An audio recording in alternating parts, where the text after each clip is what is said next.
Que bom que vocês estão aqui. Se vocês estão aqui, vocês têm o mesmo interesse que eu. Se você quer saber como que a gente consegue escutar essas músicas no nosso fone de ouvido correndo, vem comigo, vamos aprender. Se todo mundo ficar sabendo de um pouco mais sobre a audição, a gente tem que começar pelo simples e pelo básico. O que na verdade é o som que nos leva à audição?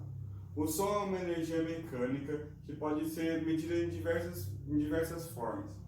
Em hertz, que é onde se mede a frequência do som, ou o ciclo por segundo do som. Por quê? Porque eles são energias mecânicas que são ondas trazidas pelo vento. Quanto mais frequência, quanto mais ondas por segundo, são mais hertz. O ser humano consegue ouvir de tantos em tantos hertz. Decibéis é o nosso famoso aumento-volume.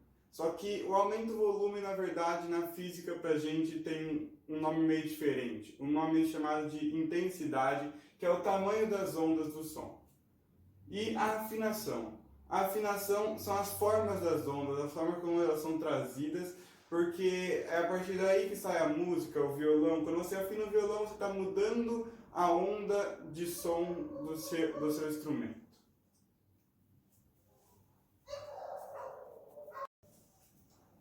Bom, como que é feito o transporte do som pela orelha média? A orelha média é composta por diversos fatores e diversos instrumentos dentro dela, digamos assim. Um dos primeiros instrumentos, um dos mais importantes também, é o saco de ar, a gente chama, que tem passagem direta pelo nosso naso, que simplesmente capta o ar que respiramos para que a gente possa ouvir o mesmo som da atmosfera. Por quê? Se a atmosfera tem o ar em tal pressão, a gente precisa, para que o som não se modifique, ter a mesma pressão dentro do nosso próprio ouvido. Então, por isso a gente joga um pouco de oxigênio dentro dessa bolsa de ar, para que o som não se altere. Então, após a passagem pela bolsa de ar e a não alteração do som, a vibração é disparada até os ossículos. Os ossículos que são as partes mais importantes nesse transporte de vibração, transporte do som, que são martelo, bigorna e estribo nessa exata ordem, onde a vibração passa do martelo à bigorna e da bigorna ao estribo. O estribo é quem passa a partir do menor ossículo, da menor cauda ossicular, até o tímpano. Presente também nessa orelha média temos a caixa timpânica, mais conhecida como tímpano. Sua função é simplesmente pegar, ajustar a frequência, a vibração dentro dos nossos ouvidos para que a orelha interna não seja alterada e danificada. Então ele pega e consegue controlar a intensidade e a vibração do som para que a orelha interna fique mais protegida, sirva como uma proteção maior para a gente. E ele é como uma rede, então o som bate, ele vai e volta. Nossa audição, no básico da nossa orelha, como a gente capta o som da atmosfera. Agora a gente tem que começar a se aprofundar um pouco mais, é aí que a biologia surpreende a gente, é aí que a gente vê o quão complexo o nosso corpo consegue ser. Por quê? O som na atmosfera tem uma vibração de mais ou menos 1000 milésimos e no meio aquoso ela tem mais ou menos de 1. Então, como que isso pode interferir na nossa audição? Bom, a gente tem dentro do nosso ouvido interno um meio aquoso na passagem de som. Então, para que isso seja compensado e que isso seja equalizado pelo nosso corpo, é aí que a orelha média entra. Por quê? Porque a membrana, juntamente com a platina do estribo, consegue aumentar em até 26% a pressão do nosso ouvido e consegue aumentar até 26% esses milésimos que essa vibração nos causa. O que faz com que a gente consiga escutar a maioria das coisas, fique mais fácil da gente escutar. Porque se fosse apenas 1 milésimo, ficaria muito difícil do nosso cérebro conseguir adaptar tudo para que a gente conseguisse compreender a mensagem a 1 milésimo.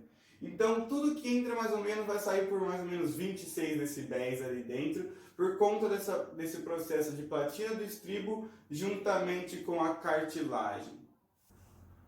Então, a partir disso, só queremos saber um pouco mais de curiosidade, um pouco mais de detalhes sobre nossa orelha interna, nosso ouvido. Então, para isso, eu vou chamar alguém que sabe um pouco mais que eu, para que te ensine perfeitamente como as coisas funcionam. Então, Rodrigo, pode nos explicar, por favor, como isso funciona?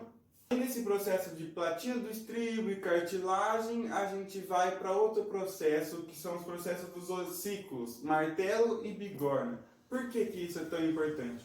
Porque o martelo ele tem uma cauda ossicular maior do que a cauda ossicular da própria bigorna. Então, quando você passa, como um sistema de engrenagens, quando você passa uma rotação ali, você vai ver que a rotação do martelo vai acabar sendo maior que a da bigorna. E a cauda ossicular do martelo vai ter uma rotação, uma vibração maior que a da bigorna. E essa passagem de som acaba fazendo com que o som aumente até 2 vezes ou 3 vezes nesse processo. Então isso faz com que a gente acostume ainda mais, chegue mais claro aos nossos ouvidos essa famosa vibração, que talvez seja muito difícil de ouvir, mas por conta desse processo de meio aquoso, meio atmosférico, aumento de pressão do martelo e da bigorna, a gente consegue ter um pouco de uma noção do que a gente está ouvindo por ali. Então, a partir disso, só queremos saber um pouco mais de curiosidade, um pouco mais de detalhes sobre nossa orelha interna, nosso ouvido. Então, para isso, eu vou chamar alguém que sabe um pouco mais que eu, para que te ensine perfeitamente como as coisas funcionam. Então, Rodrigo, pode nos explicar, por favor, como isso funciona?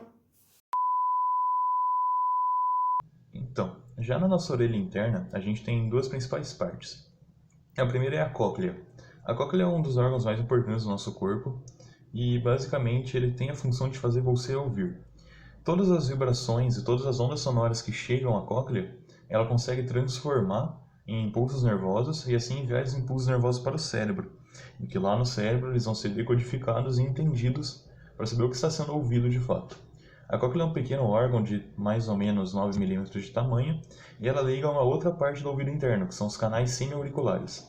Esses canais semiauriculares, eles apresentam uma espécie de bolsa, que essa bolsa, elas têm nomes específicos e a gente vai citar essa parte mais para frente no trabalho, porque essa parte tem a ver com equilíbrio e também o senso de posicionamento do nosso corpo. Então, o nosso sistema auditivo é um sistema auditivo muito bom quando comparado a alguns animais, só que ele não é excepcional nem nada do tipo. Ele consegue captar ondas que vão de 20 Hz até 20 mil Hz. Isso é bastante coisa, se eu para pensar, só que a gente não consegue identificar essas ondas com clareza. As ondas que a gente consegue realmente perceber, se é uma fala, se é algum canto de passarinho, qualquer coisa, elas têm que variar entre 1000 Hz a 4000 Hz. E nesse período a gente consegue realmente identificar com clareza o que é aquela onda. Outra curiosidade sobre o nosso sistema auditivo é que quanto mais agudo for a onda sonora, ou seja, quanto maior a frequência, mais próximo do nosso tímpano ela vai ser identificada. E quanto mais grave ela for, ou seja, quanto menor a frequência dela, mais fundo no nosso sistema auditivo ela vai ser decodificada. Muito obrigado, Rodrigo, por essa especificação do ouvido interno, da orelha interna e das curiosidades do ouvido humano. Agora, querendo aprofundar ainda mais, a gente vai um pouco mais na transição da vibração do ouvido ao cérebro e como que a gente capta esses sons. Então, um dos órgãos mais importantes para isso é o famoso órgão de corte. O que esse órgão faz? Ele é simplesmente o órgão mais interessante, mais importante da passagem da energia mecânica do som para a passagem elétrica dos nervos do cérebro. Então, ele é composto por diversas coisas. Uma dessas coisas é o CCI, que são as células ciliadas internas, que são as maiores receptoras de som do nosso corpo. As CCEs, que são as células ciliadas externas, que são simplesmente células ciliadas internas, só que externas recepcionam o som mais externo, não estão tão para dentro do nosso ouvido assim. E as células de sustentação. O que as células de sustentação faz? Sustentam. E como que elas sustentam? Elas possuem diversas células que suprimem a necessidade de todas as outras desse órgão de corte. Elas são separadas em 3 subdivisões, que são a de Deters, a de Hansen e a de Claudius. Bom, As células ciliadas internas, externas e células de tentação não são as únicas células presentes no nosso dia a dia dentro desse órgão de Corte. Então, as outras células presentes são aferentes neurais, que passam a informação aos neurônios, que estão ali responsáveis para isso, e também temos a membrana patática. Não é membrana patática, hein?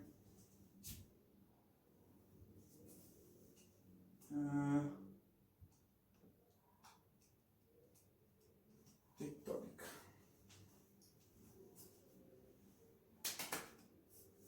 Começa.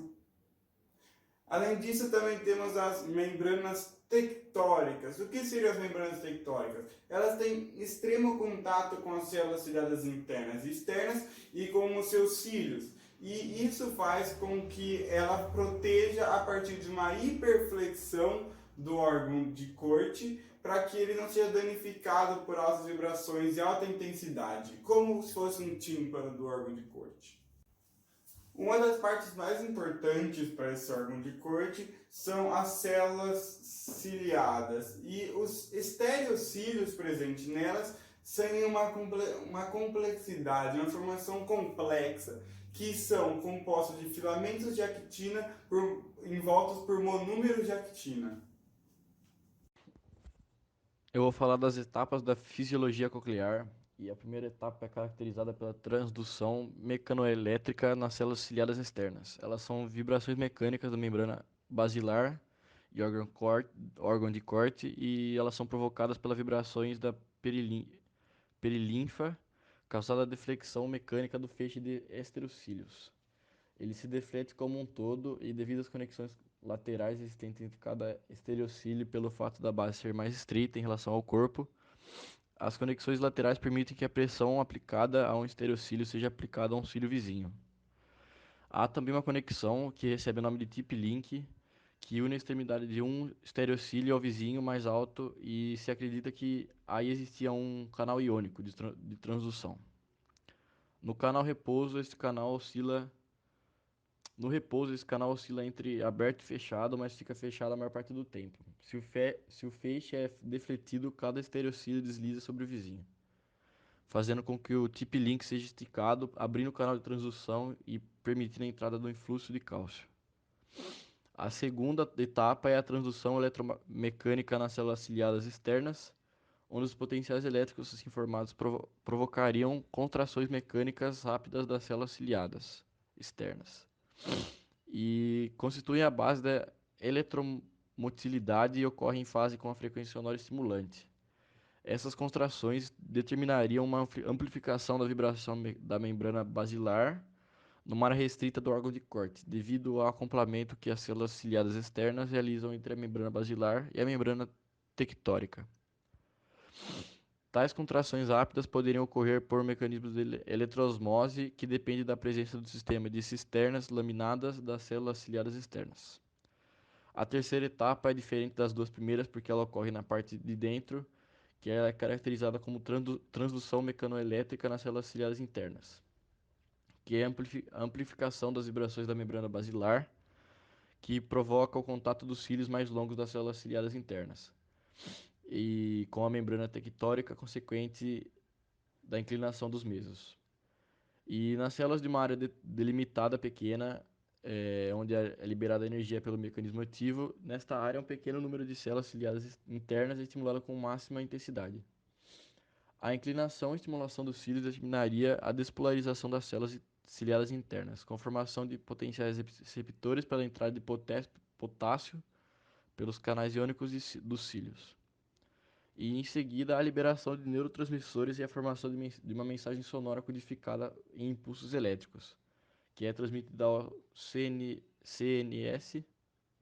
SNC pelo nervo acústico. As potenciais globais da cóclea correspondem à soma das atividades individuais.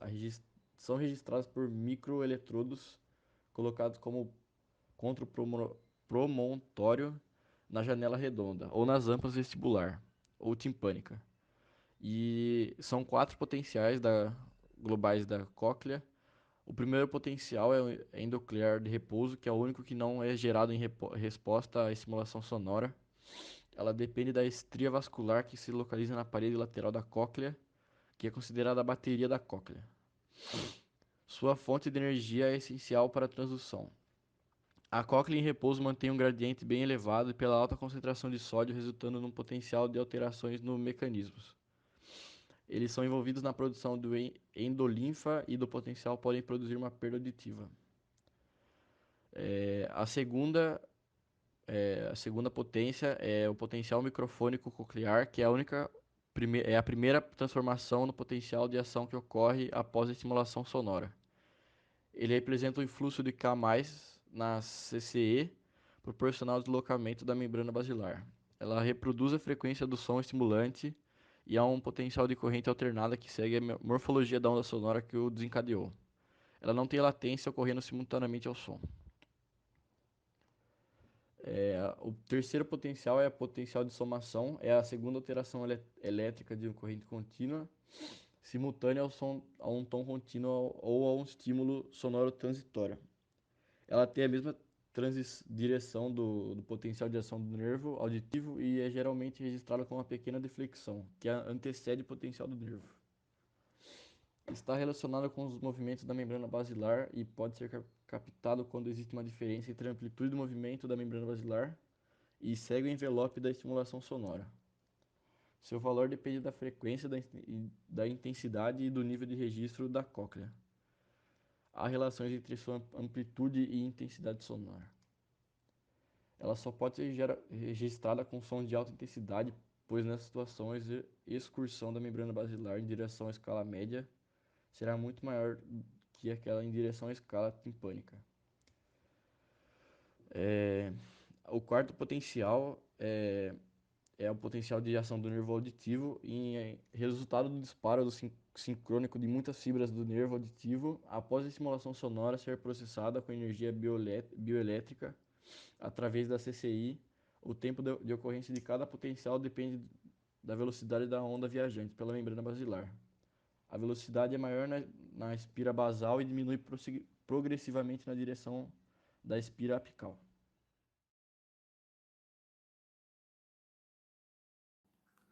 O lível superior medial, as frequências graves estão na região dorsal e nas agudas da ventral. A localização é realizada pela percepção das diferenças de fases, frequências baixas da onda sonora de cada orelha. É capaz de distinguir os sons com até 10 segundos de intervalo. Quando a fonte sonora está localizada diretamente na frente ou atrás da cabeça, o som chega em ambas as orelhas ao mesmo tempo. Os neurônios do complexo audivar superior respondem especificamente à diferença temporal entre as estimulações e sua presença é fundamental para a audição binaural. A intensidade sonora depende da onda sonora e do tamanho da cabeça. A diferença da intensidade tem uma relação complexa com a distância angular e é altamente dependente do espectro sonoro. O arco reflexo envolve a orelha e as estruturas do sistema nervoso ascendente, desde o núcleo coclear até o complexo audivar superior, e a via eferente envolve o nervo facial, ramo do estapédio. Envolve a cóclea, o nervo auditivo nuclear coclear anteroventral e corpo trapezoide, extinto comunicação para os núcleos motores do NC e YPC e contralaterais. O limiar da ativação ipsilateral é um pouco mais baixo que a ativação contralateral. O nível superior medial, as frequências graves estão na região dorsal e nas agudas da ventral. A localização é realizada pela percepção das diferenças de fases, frequências baixas da onda sonora de cada orelha. É capaz de distinguir os sons com até 10 segundos de intervalo. Quando a fonte sonora está localizada diretamente na frente ou atrás da cabeça, o som chega em ambas as orelhas ao mesmo tempo. Os neurônios do complexo audivar superior respondem especificamente à diferença temporal entre as estimulações e sua presença é fundamental para a audição binaural. A intensidade sonora depende da onda sonora e do tamanho da cabeça. A diferença da intensidade tem uma relação complexa com a distância angular e é altamente dependente do espectro sonoro. O arco reflexo envolve a orelha e as estruturas do sistema nervoso ascendente, desde o núcleo coclear até o complexo audivar superior, e a via eferente envolve o nervo facial, ramo do estapédio. Envolve a cóclea, o nervo auditivo nuclear coclear anteroventral e corpo trapezoide, extinto comunicação para os núcleos motores do NC e YPC e contralaterais. O limiar de ativação ipsilateral é um pouco mais baixo que a ativação contralateral. Bom, agora eu vou falar um pouco sobre o corpo geniculado medial. Enfim, ele se localiza-se no tálamo, que por sua vez está no diencéfalo, e tem rica inervação descente, ou seja, ele tem muita distribuição de fibras nervosas, tanto ascendentes como descendentes, que juntas formam os tratos auditivos tálamos corticais, que por sua vez tem 3 subdivisões, que é a dorsal, a ventral e a medial. A dorsal está relacionada à sua traseira, a ventral à sua frente e a medial ao seu meio. Recebe aferências auditivas, somáticas e visuais, e parece estar relacionado com a vigília do córtex auditivo, que não é nada além da atenção auditiva, e também como ocorre a decodificação da intensidade da frequência do som. Agora, sobre o córtex auditivo, ele se encontra na região do lobo temporal, e numa visão lateral nós conseguimos perceber a distribuição tanto da área auditiva primária, da área auditiva secundária e da zona de Wernicke. A área auditiva primária ela é caracterizada como um A1, a secundária como um A2 e a de Wernicke como um W, certo? Tá bom. Os neurônios do córtex auditivo, tanto primário quanto secundário, têm um alto grau de conectividade entre si, e eles estão funcionalmente ligados em circuitos do tipo colunar, que são mais chamados de Lorente de Nó, inicialmente descritos por Lorente de Nó. Bom, as colunas corticais binaurais funcionam com atividades de somação e supressão. As atividades de somação recebem aferências similares procedentes de ambos os ouvidos, com dominância contralateral. Já as atividades de supressão são iguais, porém a sua dominância é ipsilateral, ou seja, de apenas um lado do corpo. Ok. Alguns autores citam a existência da especialização hemisféricas do córtex auditivo central, características muito discutíveis e que estariam fortemente influenciadas pelo aprendizado. Tá bom. Agora, falando um pouco mais sobre essas características. No lobo temporal direito, análise auditiva da mensagem sonora. Com isso, nós temos a explicação do que? A discriminação da intensidade quanto da duração e do timbre. Do lobo temporal esquerdo, tratamento fonético da mensagem, que é uma análise e compreensão tanto verbal quanto semântica da mensagem sonora. Já no lobo parietal ou epérculo temporal direito, a compreensão da entonação sentimental da mensagem sonora. Bom, para finalizar, falarei sobre o sistema eferente, que é um sistema muito complexo que diversas funções suas ainda nem foram descobertas pela ciência. Algumas até foram descobertas por causa de experimentos em animais, mas só que isso foge da nossa necessidade de estudo para o ensino médio. O importante é saber que há 2 sistemas eferentes principais, o trato olivo-coclear, que termina na orelha, e outro que termina em vários núcleos do sistema auditivo ascendente. Bom, o trato olivo-coclear é dividido tanto em medial quanto em lateral. O medial, por sua vez, ele tem fibras mielinizadas, que facilita a condução, acelera a condução, e inervam principalmente as CCE, que são células ciliadas externas, e 80% delas são contralaterais. E as fibras cruzadas, as fibras cruzadas, que são as mais importantes, e as fibras não cruzadas, que não são tão importantes assim. E o principal neurotransmissor é a acetilcolina. Bom, sobre o trato olivo-coclear lateral, as fibras não são mielinizadas, com seus pequenos núcleos que inervam a CCI, que são as células ciliadas internas, por sua vez, e 90% são ipsilaterais, ou seja, um lado do corpo apenas. E elas são mediadas por neurotransmissores múltiplos, como o GABA, a metencefalina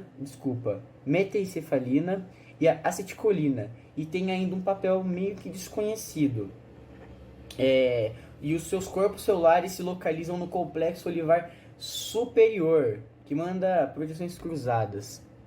Enfim, para finalizar, sobre os neurotransmissores do sistema eferente, são eles os excitatórios, a acetilcolina, a endorfina e a encefalina, que aumentam a descarga elétrica sobre a CCI e aumentam os neurônios eferentes do tipo 1. Também tem o glutamato. E os inibitórios são a dopamina, que serve como proteção de algumas células em situações de ruídos muito intensos, e também o óxido nítrico, que é um vasodilatador coclear que libera a acetilcolina e o glutamato. Bom, partindo agora para a parte do equilíbrio, nessa parte do trabalho nós vamos mostrar como que o nosso ouvido está muito ligado com o nosso equilíbrio. Bom, no interior do nosso ouvido existem células e canais que são os responsáveis pelo equilíbrio. Por exemplo, o labirinto, que ele é formado pelo utrículo, o sáculo e os canais semicirculares, e dentro deles, desses componentes que eu acabei de falar, existem células sensoriais que são os esterocílios, que eles são responsáveis por enviar até o cérebro as informações sobre a posição do nosso corpo.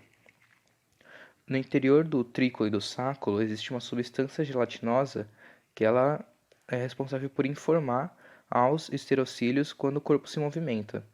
E os canais semicirculares, que eles também são cheios de líquidos, eles possuem células sensoriais que, quando são pressionadas pelos líquidos que estão presentes no utrículo e no sáculo, elas também enviam informações para o cérebro para que ele ajuste o nosso corpo em relação aos movimentos desse líquido.